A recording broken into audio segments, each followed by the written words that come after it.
Question to the Prime Minister, Mr. Alex Burkhardt.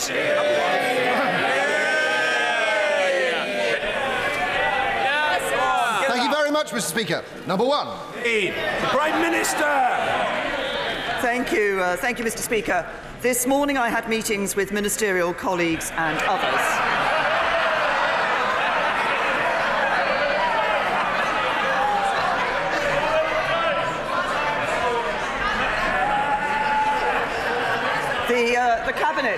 The Cabinet, Mr. Speaker, will meet this afternoon to consider the draft agreement the negotiating teams have reached in Brussels, and the Cabinet will decide on the next steps in the national interest.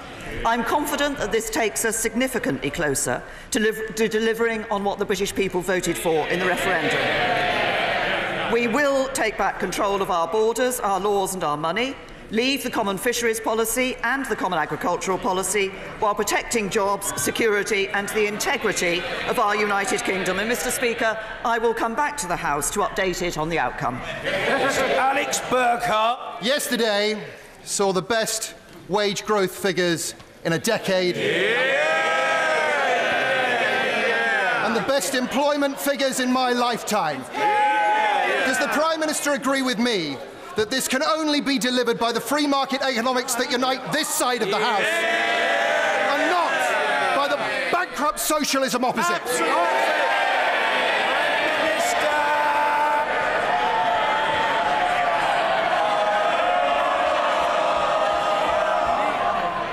My honourable friend is absolutely right. As he references yesterday's figures, they showed more people in work than ever before. They showed the female unemployment rate at a record low and, as he says, the fastest regular wage growth in nearly a decade. But can I say to my honourable friend, that is also on top of figures last week that showed our economy growing 3 times faster than the Eurozone average.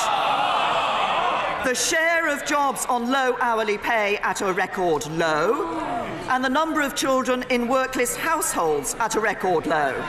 But you only get that by good Conservative management of the economy. Jeremy Corbyn. Thank you, Mr. Speaker. After 2 years of bungled negotiations, from what we know of the government's deal, it's a failure in its own terms. It doesn't deliver a Brexit for the whole country. It breaches... If necessary, I'll say it again and again to members on both sides of the House. Voices must be heard. I happen to know that there are visitors from overseas in the gallery. Let's try to impress them. Order, not merely with our liveliness, but with our courtesy. Mr. Jeremy Corbyn. It breaches the Prime Minister's own red lines. It doesn't deliver a strong economic deal that supports jobs and industry. And we know they haven't prepared seriously for no deal. So does the Prime Minister still intend to put a false choice to Parliament between her botched deal or no deal? Prime Minister. Can I say to the right honourable gentleman that he's wrong in the description that he set out, but can I also say to him, time and time again, he has stood up in this House and complained and said that the government isn't making progress, the government isn't anywhere close to a deal. Now, when we're making progress and close to a deal, he's complaining about that. Can I just say, I think what that clearly shows is that he and the Labour Party have only one intention. That is to frustrate Brexit and betray the vote of the British people. Jeremy Corbyn! Well, Mr. Speaker, after the utter shambles of the last 2 years of negotiations, the Prime Minister should look to herself in this. And she hasn't managed to convince quite a lot of people behind her.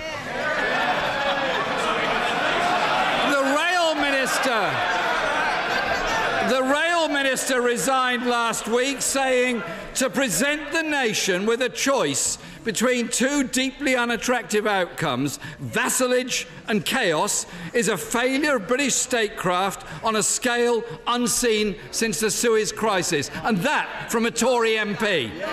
Last night, The EU's lead Brexit negotiator reportedly told the 27 European ambassadors the UK must align their rules, but the EU will retain all the controls. Is that a fair summary of the Prime Minister's deal? Prime Minister!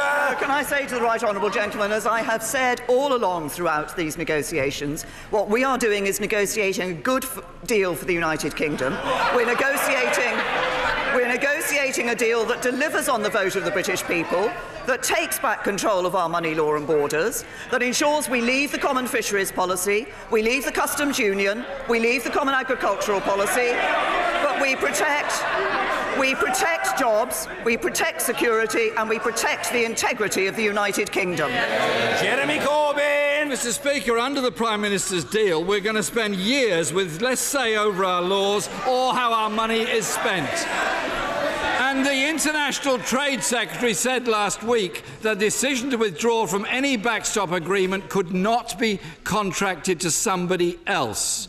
Can the Prime Minister confirm whether under her deal it will be the sovereign right of the UK Parliament to unilaterally withdraw from any backstop?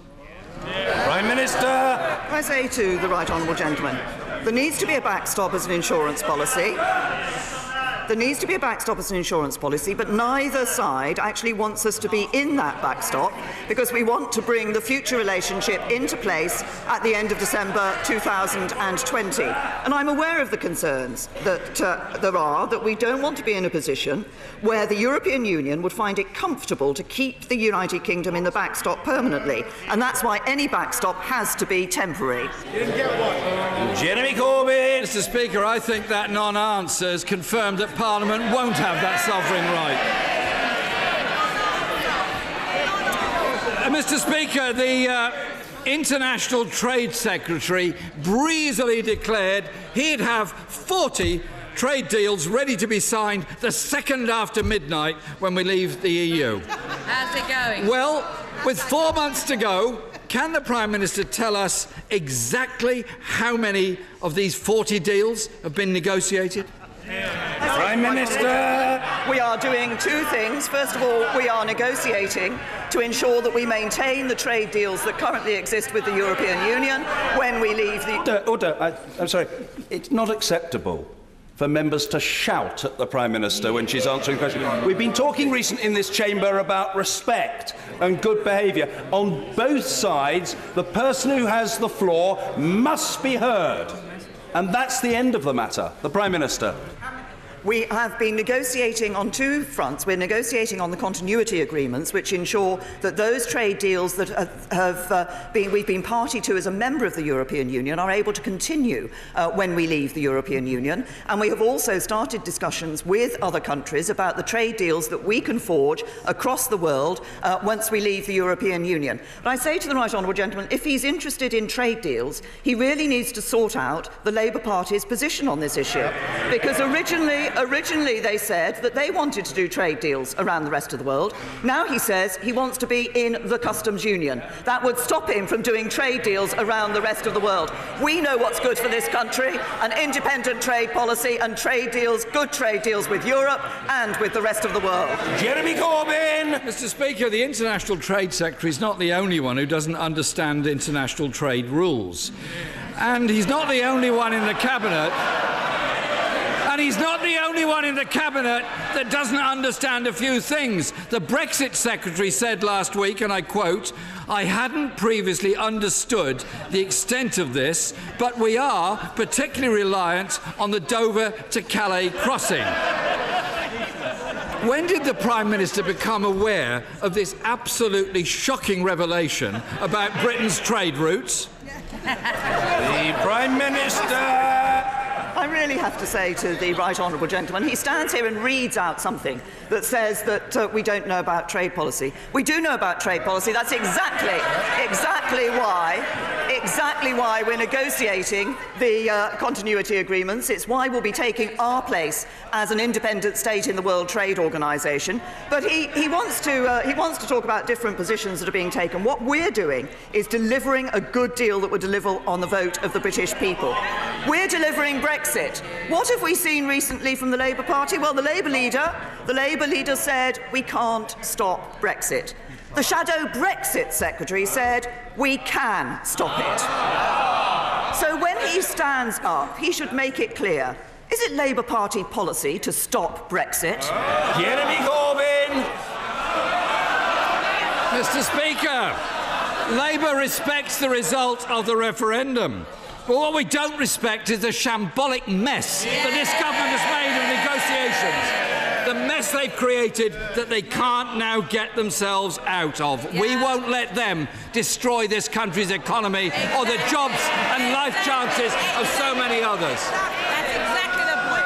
And Mr. Speaker, if the Brexit Secretary is still in office by the time the Cabinet meets this afternoon, could she take him on one side and have a quiet word with him and tell him that 10,000 lorries arrive at Dover every day, handling 17% of this country's entire trade in goods, estimated to be £122 billion last year. This woeful ignorance by a person in high office is disturbing to so many people. This government, Mr. Speaker, has spent 2 years negotiating a bad deal that will leave the country in an indefinite halfway house without a real say. Yet they think they can impose a false choice on Parliament between a half-baked deal or no deal, when a sensible alternative plan could bring together. No matter how long it takes, the right honourable gentleman will not be shouted down in the House of Commons. It's as simple and unarguable as that. Jeremy Corbyn. Mr. Speaker, when a sensible alternative plan could bring together Parliament and the country. Even Conservative MPs say the Prime Minister is offering a choice between the worst of all worlds and a catastrophic series of consequences. When will the Prime Minister recognise that neither of these options is acceptable? The right honourable gentleman talks about woeful ignorance. I'll tell him where the woeful ignorance lies. It lies on a Labour Party front bench that thinks you can build a better economy by spending £1,000 billion more, putting up people's taxes and destroying jobs. The real threat to jobs and growth in this country sits on the Labour Party front bench. And I'll tell him what we're delivering in relation to Brexit. He says, what about Brexit? Yes, I'll tell him what we're delivering on Brexit. We will not rerun the referendum. We will not renege on the decision of the British people.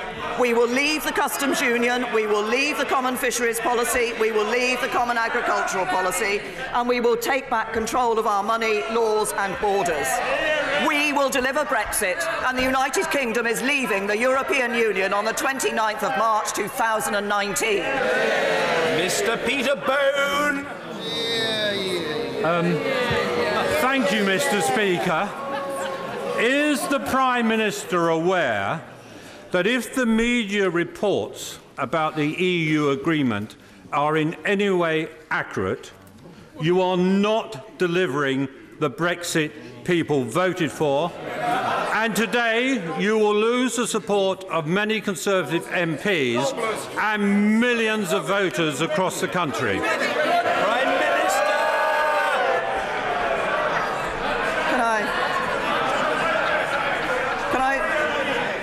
Can I say to my honourable friend,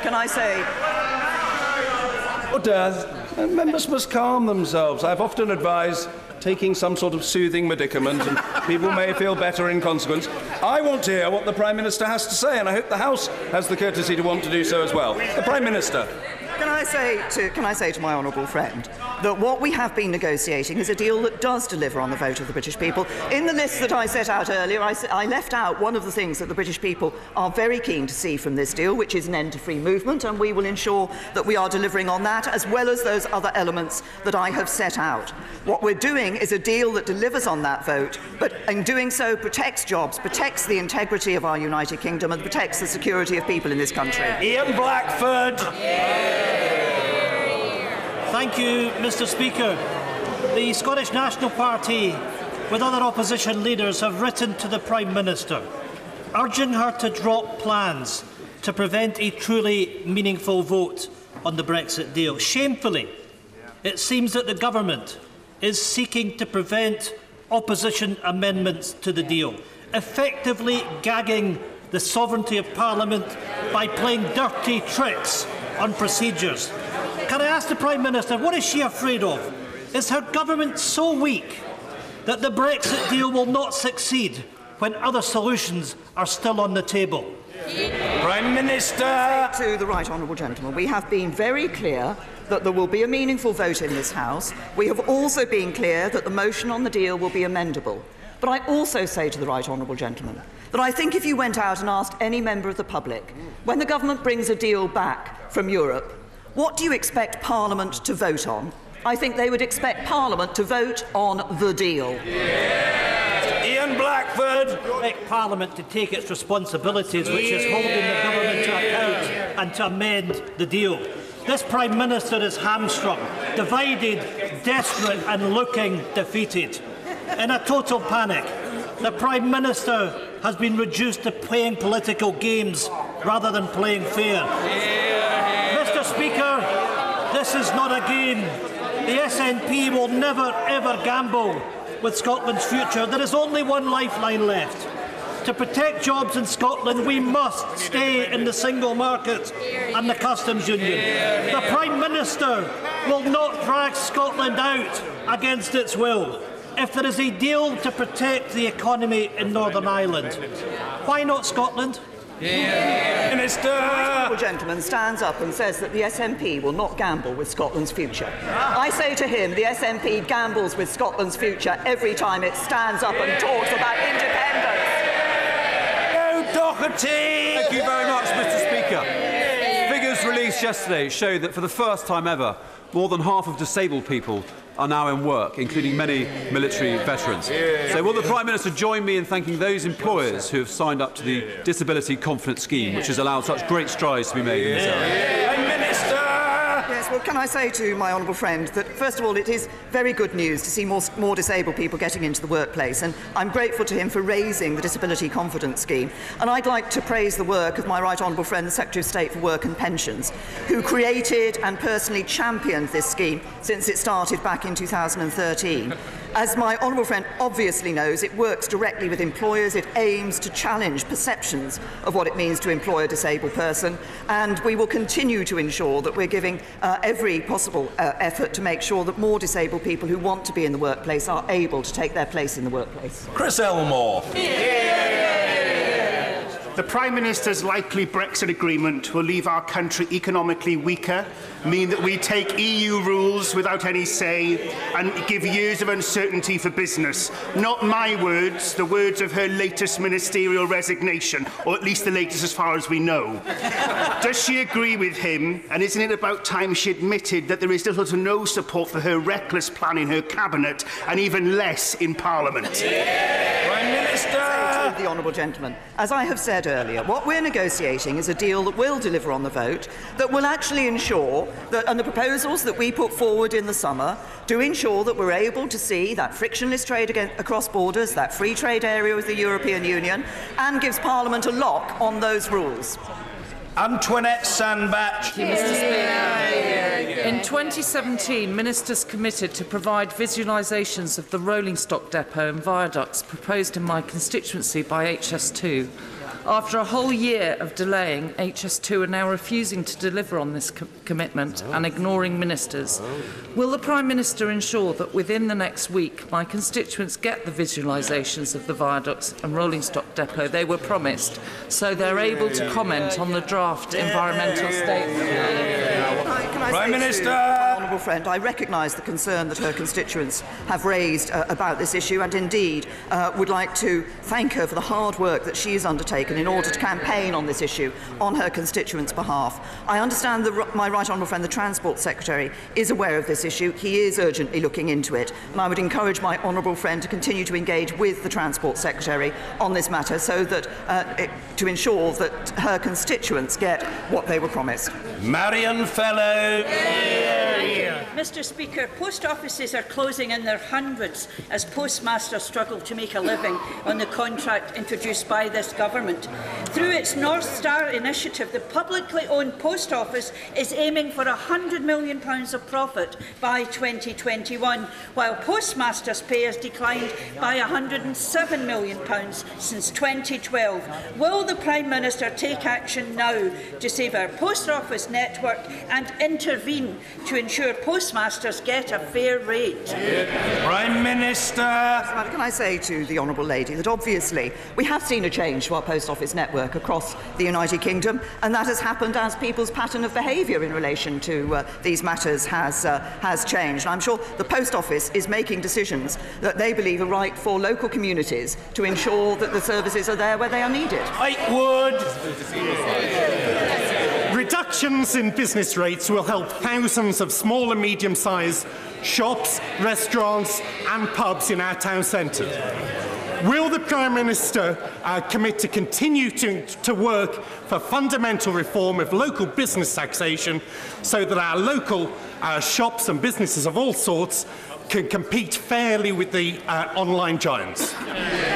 Prime Minister. Can I say to my honourable friend that to thank him for raising the fact and referring in this House to the fact that we are raising the change, we are changing business rates and bringing in those changes to help local businesses. But we are determined to help local businesses, and that's why we're also working to implement reforms to make the system fairer and more effective. That will include 3-year evaluations, removing the so-called staircase tax and with the new check, challenge and appeal system, and we're aiming to increase the local share of business rate receipts to 75% from 2020-21. And in relation to future taxation, I can assure him we will of course continue to keep it under review. We're streeting. Thank you, Mr. Speaker. The brutal murder of a mother in my constituency, shot in the back with a crossbow in front of her family just 4 weeks before she was due to give birth to her baby, has shocked to the core people up and down our country. I know I will speak for every member of this House, Mr. Speaker, in expressing our deepest condolences to the family and our best wishes to the baby for a speedy recovery. Given that these weapons, like the crossbow used to kill my constituent, are readily available for sale online, can I urge the Prime Minister to look urgently and seriously at expanding the ambit of the Offensive Weapons Bill so that we can toughen the scope of the laws governing the sale, the possession and the use of these deadly weapons? Prime Minister. Can I say to the honourable gentleman, he has raised what is a terrible and tragic case in his constituency, and as he has said, the thoughts of the whole House will be with the victims' family and friends, and our deepest condolences go to them following this terrible attack. Crossbows are subject to strict controls, but we do keep the legislation under review, and we will consider the risk that such weapons pose to public safety and whether further measures are needed. And we will, of course, look at that in the context of the legislation we're bringing before the House. Shelbrooke. Thank you, Mr. Speaker.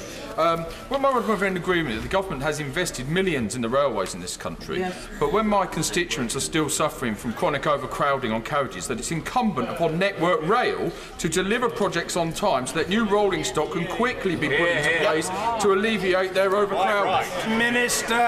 Well, can I say to my honourable friend, he's highlighted the fact that we are delivering the biggest rail investment programme since the Victorian era.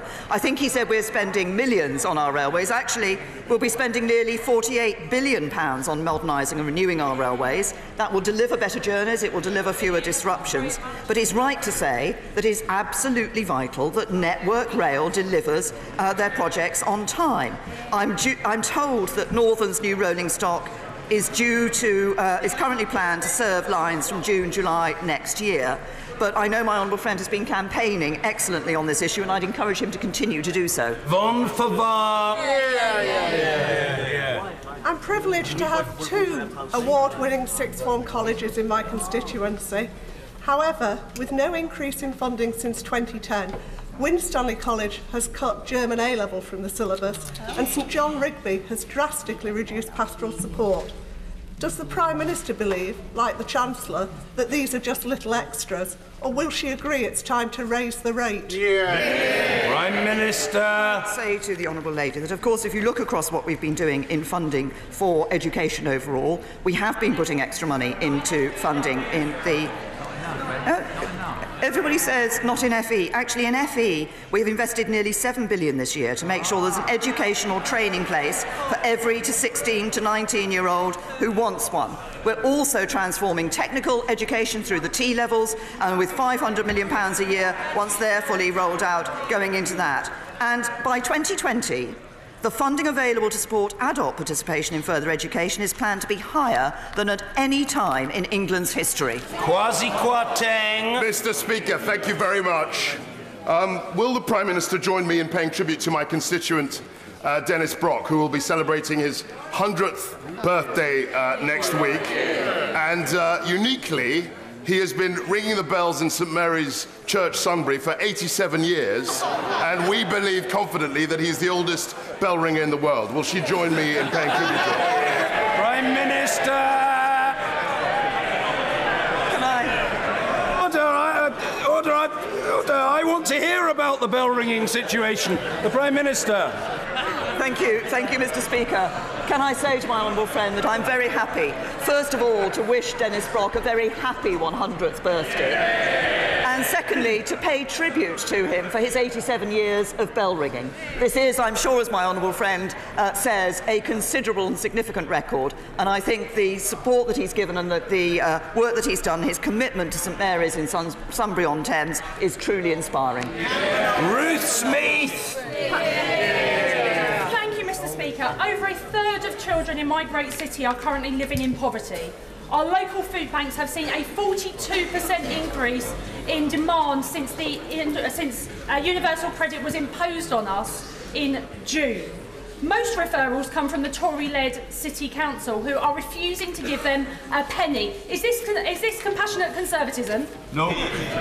Say to the Honourable Prime Minister. As she is well aware, we're introducing universal credit. The previous system of the benefit system we inherited from the Labour Party did not work. It left over 1 million people living on benefits, trapped in benefits for more than up to a decade. What we are doing is ensuring that people have the more encouragement to get into the workplace, and when they're in the workplace, work always pays. And as I said, we have seen very good figures in the significant reduction in the number of children in workless households. Mr. Kenneth Clark. Mr. Speaker, at the moment we're in the middle of a swirl of rumours about the proposed deal with the European Union and a torrent of criticism from all the government's most ferocious critics. But one of the rumours is that if the Cabinet agrees the deal this afternoon, the government proposes later today to publish a white paper setting out the details. Will the Prime Minister give an assurance that if and when this deal is published, a statement will be made to this House of Commons when it is produced, because it is this Parliament which is going to have to decide now what to do next, and we don't want Parliament only to be consulted after another 24 hours of rumours and criticism. We must re-establish parliamentary sovereignty, and I wish the Prime Minister well in obtaining a majority for some course of action in future which is in the national interest. Prime Minister. Can I say to my right honourable and learned friend that there are in fact two stages in this, potentially two stages in this process. The Cabinet, as I said today, will be looking at the draft agreements that the negotiating teams have produced, and will consider and determine what the next step should be in the national interest, as my right honourable and learned friend requests us to do, and I can assure him that we will be looking at this in the national interest. And as I said, I will return to the House in order to explain the outcome of that.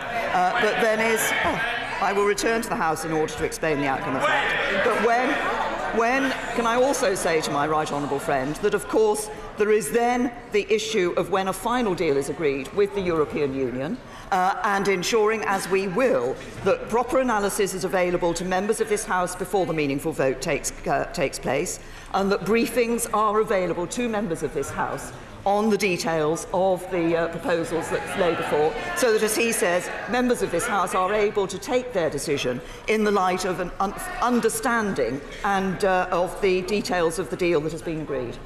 Joan Ryan. Home Office documents, the Met Commissioner, the Police Federation and now even the Home Secretary say the government's cuts to policing have had an impact on the surge in violent crime. We cannot continue to see the levels of violence which resulted in 5 fatal stabbings in 6 days in London just 2 weeks ago. How many times does the Prime Minister need to be told about the dire consequences before she gives our frontline policing the resources they so clearly need? Prime Minister. Can I say to the Honourable Lady that I'm sure we are all concerned across this House of the attacks that have taken place in recent days in London, but indeed we are concerned about the issue of knife crime and the serious violence that we've seen, and indeed we heard earlier from her Honourable friend the reference to the use of a crossbow in attacking and sadly killing an individual. She talks about police funding, though. We've protected police funding overall since 2015. We're putting more money into the police. We're making more money available. We've announced that. But it's also about ensuring that the police and the criminal justice system have the powers they need to deal with knife crime. And if she's concerned about knife crime, I suggest she asks her right honourable friend, the Leader of the Opposition, why he voted against increasing the powers to deal with knife crime. Mr. Ian Duncan Smith. Mr. Speaker, said my right honourable friend, I'm not going to be asking about Brexit.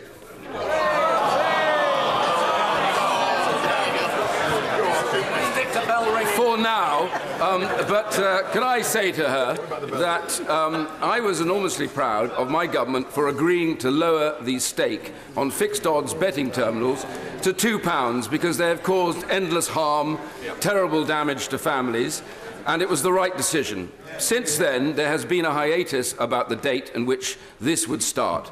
Can I ask my right honourable friend, is it a reality that now that we have put down an amendment, that the government will accede and that we will get this process started on the 1st of April next year? Prime Minister. Can I say to my right honourable friend, I know he has campaigned on this issue with a passion, because as he says, this question of the maximum stake for fixed betting terminals is one which does have an impact on vulnerable people, as well as their families and loved ones. And I recognise the strength of feeling on this issue. I know gambling addiction can devastate lives. So our priority is making sure that this change delivers the results we all want to see. We are listening to the concerns being raised by colleagues. And if my right honourable friend will have a little patience, I can tell him that my right honourable friend, the Culture Secretary, will set out further details later today. Mr. Ronnie Campbell. Thank you, Mr. Speaker. The Institute of Fiscal Studies has indicated that by the year 2020-22, child poverty has risen from 30% to 37%. Right. So any government who treats its people like that's not worth the salt. Yeah. But I suppose this government never had any salt anyway. Yeah. Shouldn't the government be ashamed of itself allowing this situation to develop with children? Yeah. Can I say to the honourable gentleman, what we have seen under this government is absolute poverty reducing to a record low. We have also seen, as I've referenced earlier, a significant reduction in the number of children in workless households. When you look at the figures, actually 3/4 of children are taken out of poverty when their household moves from being a workless household to a household with work, which is why the changes we are making to ensure that our benefit system, our welfare system, is one that encourages people into work and makes sure work pays, are the right changes. Julia Lopez. Thank you, Mr. Speaker. Former New Zealand High Commissioner and experienced trade negotiator Sir Lockwood Smith told our International Trade Committee, if you remain bound to the EU's regulatory system, you will not be able to have a significant global trade strategy. Will my right honourable friend advise if this might be one of the prices to pay for her Brexit deal? Prime Minister. No, it is not one of the prices paid that she refers to. We will be able to still strike those trade deals around the rest of the world, and I'm pleased to say, as I said earlier, that there are a number of countries that are not just expressing an interest in that, but as we've seen and as I saw 2-3 weeks ago, countries like Japan and Vietnam and Australia keen that we should talk to them about joining the CPTPP. We specifically looked at our ability, under the proposals we put forward, to strike those trade deals around the world, and we will have an independent trade policy. We will be able to strike those trade deals. Liz Saville-Roberts. It's no secret that Labour Welsh Government has been somewhat lacklustre in what it demands from the British Government on Brexit. So I will speak on behalf of Wales. When will the devolved Parliaments be given the opportunity to see the withdrawal agreement text and see for themselves the devastating effect leaving the European frameworks will have on each of the devolved nations? Prime Minister. Lady, that, as I indicated in response to my right honourable and learned friend, the member for Rushcliffe, we will ensure that information is available to members of this House on the withdrawal agreement and on the future relationship that is agreed with the European Union. We will ensure that briefings are available, that documents are available, and that the analysis that the government has previously committed to itself to is available, so that when members of this House come to the meaningful vote on a deal, they will be able to have that information and cast their vote against the background of that information. Sir Roger Gale. Mr. Speaker, further to the point raised by my right honourable friend, the member for Rushcliffe, as soon as practicable following the Cabinet meeting this afternoon, would my right honourable endeavour to make available to all members the details of the draft agreement, so that those of us who wish to do so can comment upon the basis of fact rather than ill-informed speculation? Prime Minister. Can I say to my honourable friend that obviously the Cabinet is meeting to determine what the next steps are in relation to this issue. That if this is a deal that is then taken forward for further debate and negotiation with the European Union, I believe it is the intention to ensure that the details of that deal are made public so people can look at the facts.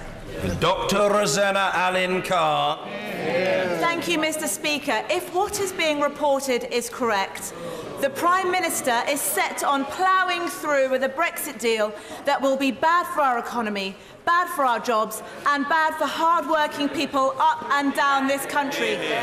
If the Prime Minister honestly believes that she commands the will of the people, will she put her Brexit deal to the people, either through a general election or, failing that, a new referendum? Prime Minister. Can I say to the honourable lady, first of all, we're negotiating a deal that will be good for the economy of the United Kingdom. It will be a deal that will ensure we continue to have a good trading relationship with the European Union, but also that we're able to strike independent trade deals around the rest of the world. And on the issue of the second referendum, there was a referendum in this country in 2016. We asked the British people whether they wanted to remain in the EU or leave the European Union. They voted to leave, and that's what this government will deliver. Mr. Simon Hoare. Thank you, Mr. Speaker. This morning, an incredibly well-attended AGM of the thalidomide APPG took place.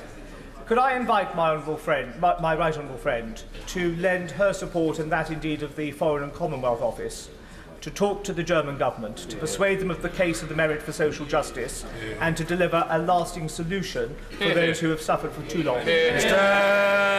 Well, can I say to my honourable friend, and I first of all thank him for the way he has been championing this cause, and I think it is significant that so many years after this thalidomide caused the problems and the difficulties for people that it did, we still see, as he says, having people like himself and others having to campaign on this particular cause. And I will certainly look into and ask the Foreign and Commonwealth Office to look into what he says about the possibility of speaking to the German government on this particular issue.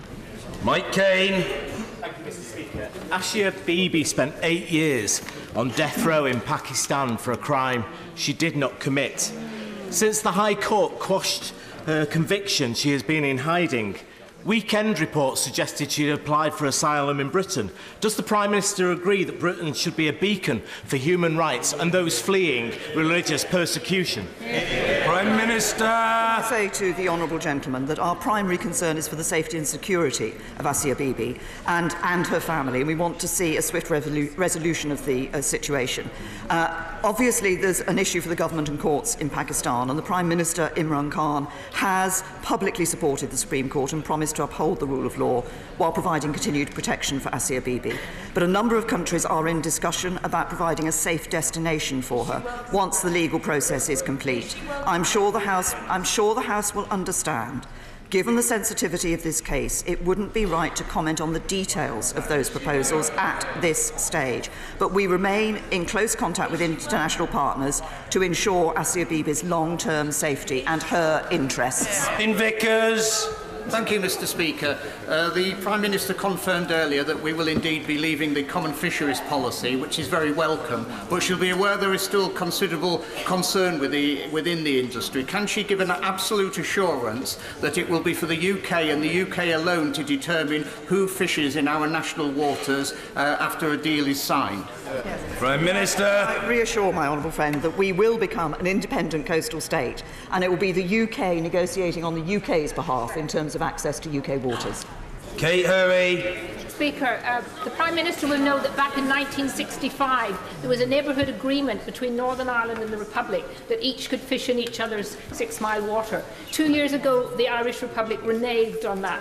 We, of course, playing the moral high ground, didn't renege. So now all the Irish fishermen can come into the Northern Ireland waters, but Northern Ireland fishermen can't go to the Republic. Would she try and speak up sometimes for Northern Ireland fishermen and not feel that she always has to be supporting the Irish government?